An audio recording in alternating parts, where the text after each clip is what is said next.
मैं राजेश कुमार, आप देख रहे हैं सारण सच न्यूज। अभी हम पहुंचे हैं अमनौर विधानसभा में। जो अभी भावी प्रत्याशी हैं डॉक्टर अरुण कुमार, आइए उनसे हम बात करते हैं। सर, पहले हमारे चैनल में आपका बहुत बहुत स्वागत। धन्यवाद। अब सर पब्लिक के बीच में जा रहे हैं, डोर टू डोर, क्या रिस्पांस मिल रहा है सर? बहुत बढ़िया रिस्पांस मिल रहा है।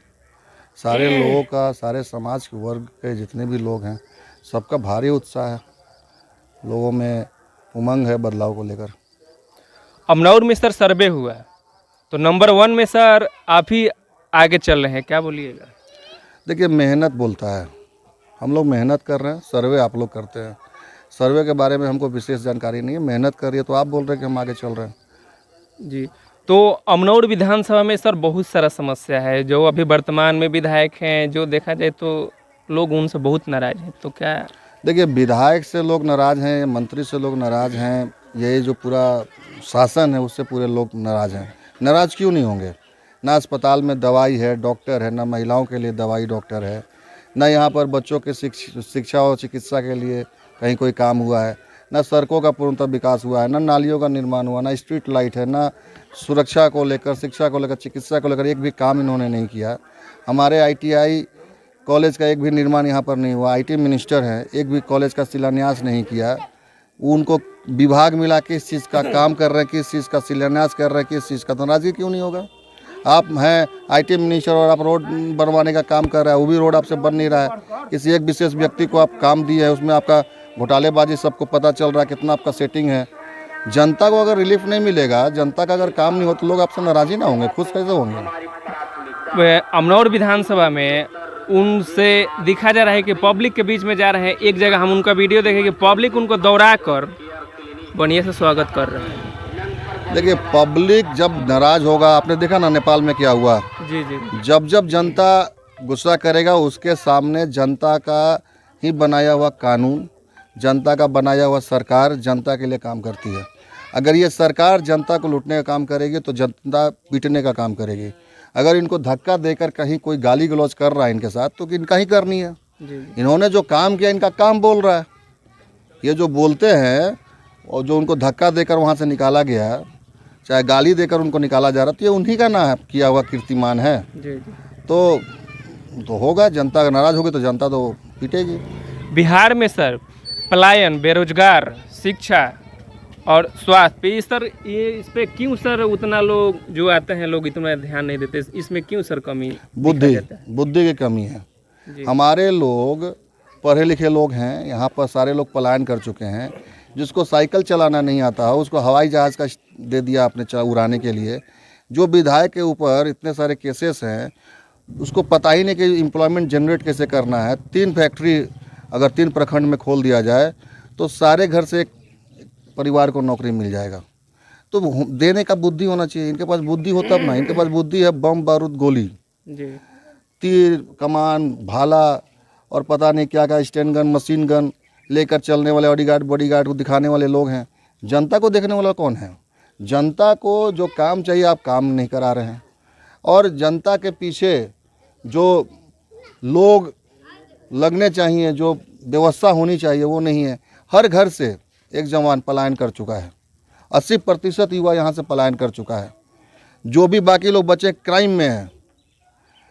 हमारे अमनौर में हमारा सांसद है, हमारे अमनौर में मंत्री है, हमारे अमनौर का विधायक, मंत्री, सांसद सब है। उसके बावजूद अमनौर में आप जाकर देख लीजिए, ना रोजी है, ना रोजगार है, ना शिक्षा है, ना चिकित्सा है, ना सड़कों का सही ढंग से निर्माण है। एक भी सड़क बता दीजिए जहाँ पर नाली का निर्माण हुआ हो। आप कोई भी बाज़ार में चले जाइए, देखिए वहाँ पर नाली का निर्माण नहीं होने का पानी जमाव कैसे होता है। कितने सारे बच्चे नदी में डूब के मर गए, उनको मुआवजा तक नहीं मिला। कितने घरों में आग लग जाती है, उसको मुआवजा नहीं मिलता। तो ये लोग करते क्या हैं? इन लोगों ने सिर्फ लूटने का काम किया है और जनता जाग चुकी है। इसलिए बदलाव, हर कोई चाहता है कि बदलाव हो, नए लोगों को मौका मिले। तो हम लोग आएंगे जनता की सेवा करने के लिए। अगर डॉक्टर अरुण कुमार सत्ता में आते हैं तो अमनौर विधानसभा में विशेष काम कौन करेंगे? अमनौर विधानसभा में 3 प्रखंड है, 3 फैक्ट्री खोलेंगे, हर घर से एक को नौकरी देंगे। मेरा पहला काम रहेगा पलायन रोकना, नौकरी देना। दूसरा काम होगा गांव की सड़कें कम से कम 25 फीट चौड़ी होंगी, दोनों साइड में नालियां होंगी। बाज़ार का जो रोड होगा दोनों तरफ नालियाँ का निर्माण होगा। और जितना भी आप देख रहे हैं रोड, गली, सड़क, उनके पास जितने भी पोल लगे हुए सब पर स्ट्रीट लाइट होगा। सीसीटीवी से हम लैस करेंगे अपने पूरे विधानसभा को, ताकि अपराध पर रोक लगा सके। जब दिन होगा तो दिन का उजाला, जब रात में आप देखिएगा तो रात में भी आपको दिन जैसा जो उजाला मिलेगा। ये काम हम लोग करेंगे। शिक्षा, चिकित्सा और हम लोग सुरक्षा पर विशेष काम करेंगे। अमनौर विधानसभा में ऐसा अस्पताल खुलेगा कि पटना के लोग आके यहाँ इलाज कराएंगे, यहाँ के लोग पटना जाकर इलाज नहीं कराएंगे। मेरे अगर विधायकी में अगर एक भी बच्चा सांप काटने से मर गया, उसी दिन हम विधायकी छोड़ देंगे। हर पीएचसी में, हर अस्पताल में दवाइयाँ होंगी। आज महिलाओं के लिए एक भी डॉक्टर नहीं है, महिला डॉक्टर यहाँ घूमेंगी, घर घर जाके मरीजों को देखने का काम करेंगी। यहाँ का प्रशासन को इतनी हिम्मत नहीं होगी कि कोई किसी को ऐसा ही उठा के ले जाएगा घर से, कोई किसी को ऐसा ही फंसा देगा। तो चाहे वो कानून व्यवस्था हो, चाहे शिक्षा की व्यवस्था हो, चाहे स्वास्थ्य की व्यवस्था हो, चाहे सुरक्षा हो, सब पर हम लोग फोकस करेंगे। और अमनौर विधानसभा को दिवाली में जैसे घर घर सजता है, उस हिसाब से हम लोग रोशनी से साज देंगे। एक नया पार्टी आया है जन सुराज, प्रशांत किशोर, वो बोल रहे हैं कि छठ के बाद पलायन बंद कर देंगे, किसी को बाहर नहीं जाना पड़ेगा। देखिए, मुद्दे पर लोग बात करेंगे। अब जो भी पार्टियां आती है लोग लुभावन काम करते हैं, लेकिन हम लोग जो हैं गरीबों की पार्टी हैं। हम लोग का काम गरीबों के लिए है, हम लोग गरीबों के लिए काम करते हैं। लालू जी और माननीय तेजस्वी जी विजन मैन हैं। तेजस्वी जी के साथ हम लोग आगे बढ़ रहे हैं। जितनी भी महिलाएं हैं उनको 2500 रुपया देने की बात हम लोग यूं ही नहीं कर रहे। झारखंड में हमारी सरकार है और हम लोग वहां पर प्रत्येक महिलाओं को 2500 रुपया महीना दे रहे हैं। जो हम दे रहे हैं वही उसी की बात हम कर रहे हैं कि हम बिहार में देंगे। तो तेजस्वी जी के विजन के साथ हम लोग चलेंगे और हम लोग को आगे और पीछे तेजस्वी जी को सीएम बनाने का इच्छा है और उनके लिए ही हम लोग दिन रात लगे हुए हैं। आपने सर बात किया कि 2500 पर महीना पर लेडीज को देंगे, तो सर बिहार का पूरा बजट है 3,000 करोड़। तो सर क्या संभव है कि सर इतना संभव क्या नहीं है? इतना जब बजट अंधा व्यक्ति एडिशन जी जी बल्ब का आविष्कार कर दिया था, बहरा व्यक्ति ग्राहम बेल फोन का आविष्कार कर दिया था, ठीक है। तो तेजस्वी यादव 5 साल, 15 साल, 20 साल नौकरी करने वाले लोग, जो शासन करने वाले लोगों से नौकरी जनरेट नहीं होता, 17 महीने में तेजस्वी जी ने 5 लाख लोगों को नौकरी दिया। सरकार से जाते जाते इन्होंने 3.5 लाख लोगों को प्रक्रियाधीन किया। तो संभव तो है। बालू को बंद करके बिहार में इतने सारे पर्यटन स्थल हैं जिसका अगर विकास कर दिया जाए तो देश विदेश के लोग आकर खाली बिहार घूमने आने लगे तो उससे राजस्व इतना बढ़ जाएगा कि बाकी चीज़ में दिखाना मतलब दिमाग नहीं लगाना है। और हर महिला को मिलेगा 2500 रुपया प्रत्येक महिला को मिलेगा। राजस्व बढ़ाने की जिम्मेवारी तेजस्वी जी की है। तेजस्वी जी ने अगर सोचा है तो करेंगे और उन्होंने करके दिखाया है।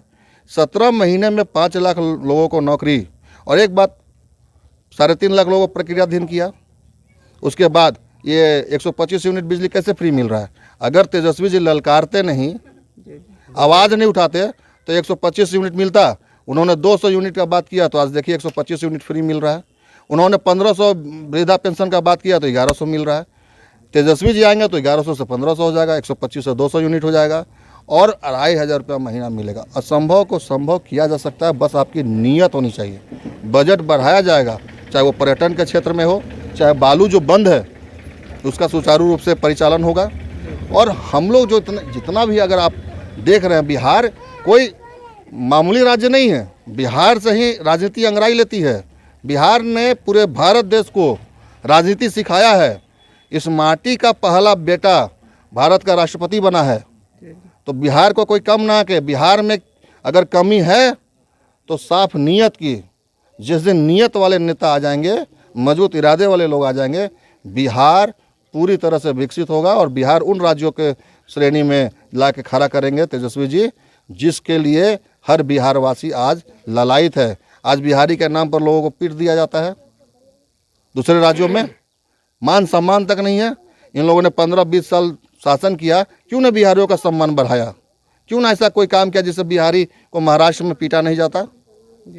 एक काम इन्होंने ना तो मान सम्मान के लिए किया, ना रोजी रोजगार के लिए किया। खाली क्या किया? जातिवाद, झूठ, भय, भ्रम, भूख, भ्रष्टाचार फैलाने का काम किया। अमनौर का जनता डॉक्टर अरुण पे क्यों विश्वास करेगी कि आपने अमनौर के लिए क्या किए हैं? देखिए, हम तो विधायक हैं भी नहीं। हम लोग तेजस्वी जी को सीएम बनाने के लिए दिन रात लगे हुए हैं। रही बात हम पर विश्वास करने की, तो जाकर बसंतपुर में देखिए, जब उसके पॉकेट में 65,000 रुपया नहीं था तो हमने अस्पताल में 65,000 रुपया से मदद करने का काम किया। आप चले आइए ब्लॉक में, थाना में, हमने ऐसे बहुत सारे युवाओं को थाना से छुड़ाने का काम किया जो गलत तरीके से फंसाए जा रहे थे। जितने भी हमने रास्ता चलते चलते लोगों का इलाज करने का काम किया है, गलत दवाइयाँ चल रही थी उसको सुधारने का काम किया है। और हम पर इसलिए विश्वास किया जाए क्योंकि हम लोग पढ़े लिखे लोग हैं, हम लोग हाईली एजुकेटेड लोग हैं, हम लोग डॉक्टर लोग हैं। हमारे मन में कोई बेईमानी नहीं है और डॉक्टर के पास कोई जाति नहीं होती। डॉक्टर कभी जाति देखकर दवाइयाँ नहीं लिखता। तो अगर पढ़े लिखे लोग आएंगे व्यवस्था बदलेगी। और जो क्रिमिनल टाइप के लोग आएंगे जिनके ऊपर अथाह केस लदा हुआ है, तो डाकू आएगा तो डकैतियाँ ना करेगा, डॉक्टर आएगा इलाज करेगा। चाहे वो सड़क का इलाज हो, चाहे वो शिक्षा का हो, चाहे सुरक्षा का हो, इलाज करेगा। तो हम पर विश्वास करना चाहिए, तेजस्वी जी पर विश्वास करना चाहिए। और लालू जी का जो आवाज़ है सबको लेकर चलने का, अगर हम लोग एक माला की तरह पिरो कर चलेंगे तो निसंदेह हर एक बिहारी का मान सम्मान बढ़ेगा, हर घर में एक नौकरी होगा, हमारे बच्चे सीना तान के देश में अलग अलग जगहों पर काम करेंगे। चलते चलते अमनौर विधानसभा वासियों को क्या संदेश दीजिएगा? संदेश यही देंगे कि इस बार भटकना नहीं है, किसी के पीछे लटकना नहीं है, और कहीं कोई कुछ बोल दे उसमें अटकना नहीं है। और आकर हम लोग के साथ एक साथ इस बार बदलाव करेंगे। इस बार डाकू हटाकर डॉक्टर लाने का काम करेंगे। चलिए, अमनौर विधानसभा में आप लोग इनके बात से कितना सहमत है ये तो समय बताएगा। सही लोग, सही सोच, सही वोट आप लोग को चयनित करना है कि आपको अमनौर विधानसभा में कैसा प्रत्याशी चाहिए। आप सभी को हमारा वीडियो देखने के लिए बहुत बहुत धन्यवाद।